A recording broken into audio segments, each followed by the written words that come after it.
government have not done have not solved the economic problem. The economic and systemic solvency crisis that we had blowing up several years ago are still in play. They kicked the can down the road, and now we've caught up to the can, and we're up against a cliff, and not too much further that they can do to kick it.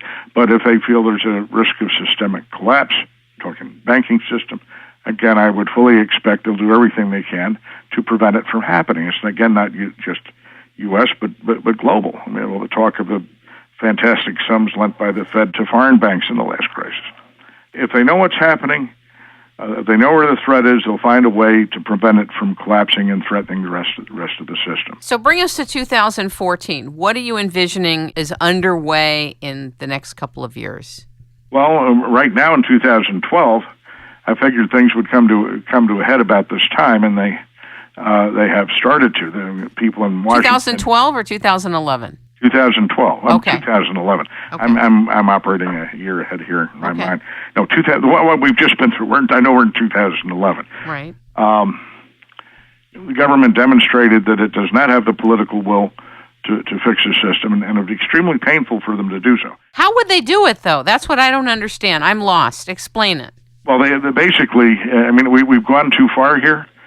Again, some years back, this could have been done without too much pain, but increasingly the government's taken on the role of supporting society.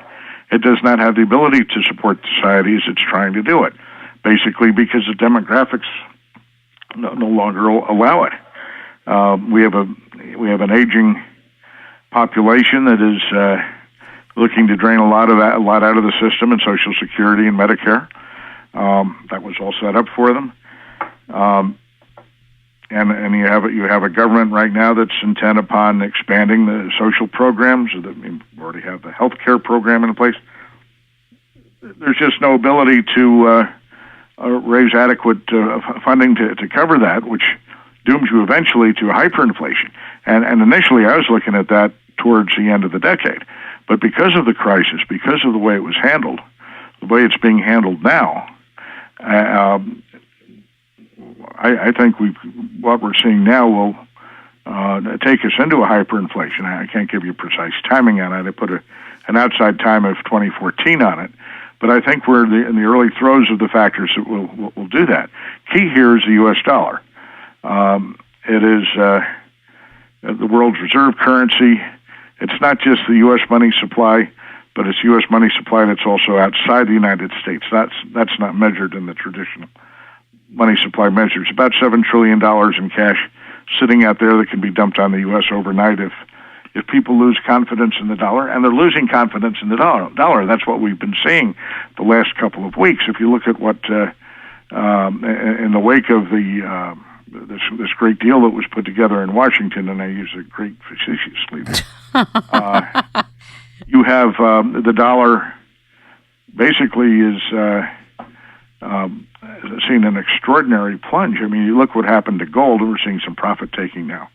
But it's the reaction in the gold. You saw a similar reaction in the Swiss franc until the Swiss National Bank came in and started doing all sorts of things to try and stall the dollar's rally there, and they were successful in doing that for a little bit.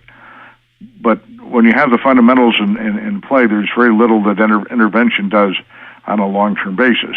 All the effects are short-lived. Do you think the downgrade was a synthetic act, or do you think it was organic and real?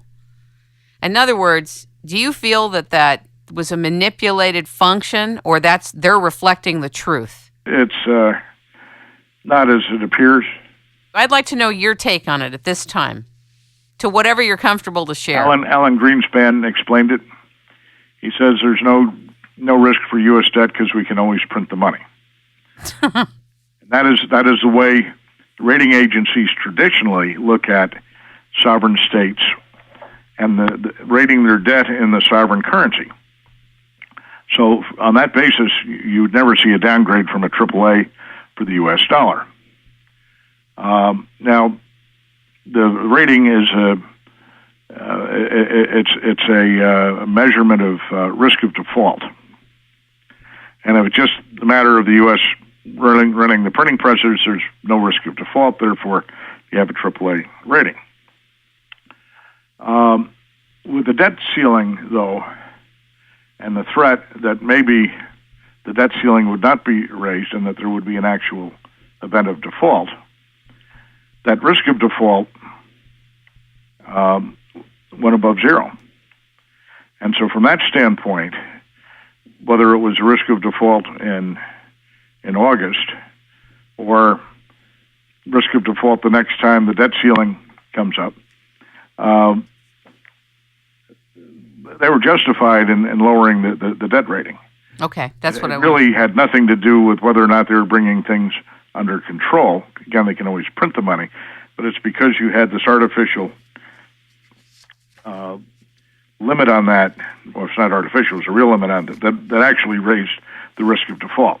And there are all sorts of politics there. I mean, I feel for the people in the rating agencies. They don't, and I know they're heavily castigated, and a lot of things have happened there that are absolutely horrible. But I do know that generally it's. I have had an involvement in the industry, and it's. I can tell you that the agencies don't want to do harm by the rating. That's generally rule of thumb. On the other hand, they have to give the investing public their best assessment. It's a very difficult balancing act, and something like the U.S. Debt rating, those agencies had to be under tremendous pressure not to lower the rating, not only from the federal government. I mean, you get the President of the United States calling the head of the rating agency. That's a difficult circumstance for the rating agency. But also the big consumers of the ratings and the best customers for the rating agencies, the banking industry, the banks, were all pressing them not to downgrade. So it actually is a courageous action on behalf of S&P. It's caused them a lot of difficulty. I can understand what they did, but traditionally, without that debt ceiling deal, I don't think you would have seen any downgrade. And the fact that they were really concerned about whether or not they were putting forth a sustainable deficit package, I think was more bluff and bluster than anything else. Because as long as they're looking at the U.S. being able to print the money to pay off the debt, it doesn't change the rating. So there's two types of debt, the national debt and the public debt. You talked about the national debt being composed of public debt. Can you just... Well, for the gross federal debt right now is running over $14 trillion. Of that, there's a portion that is held by the public and a portion that is held largely by the Social Security Administration for the funds that the government has taken from it to use in general spending. If you look at the accounting, even on the GAAP statement, they tend to net out because the Social Security Administration is included in the government accounting, so you have one part of the government owing it to the other part of the government, so they net that out and don't count it in the total. I would argue it should be counted in the total because those funds, people were paid in terms of taxes for Social Security and Medicare. That was all. That was the basis on which those funds were raised, and I think it's reasonable for people to expect that they would be put into a trust fund in there to help pay them off, rather than just being ignored and say, "Oh, well, we don't have to worry about that. We can always change the way we handle Social Security." They showed, again, in these negotiations that they don't have the political will to do that. You've talked about the fact that basically this country's bankrupt. Yeah.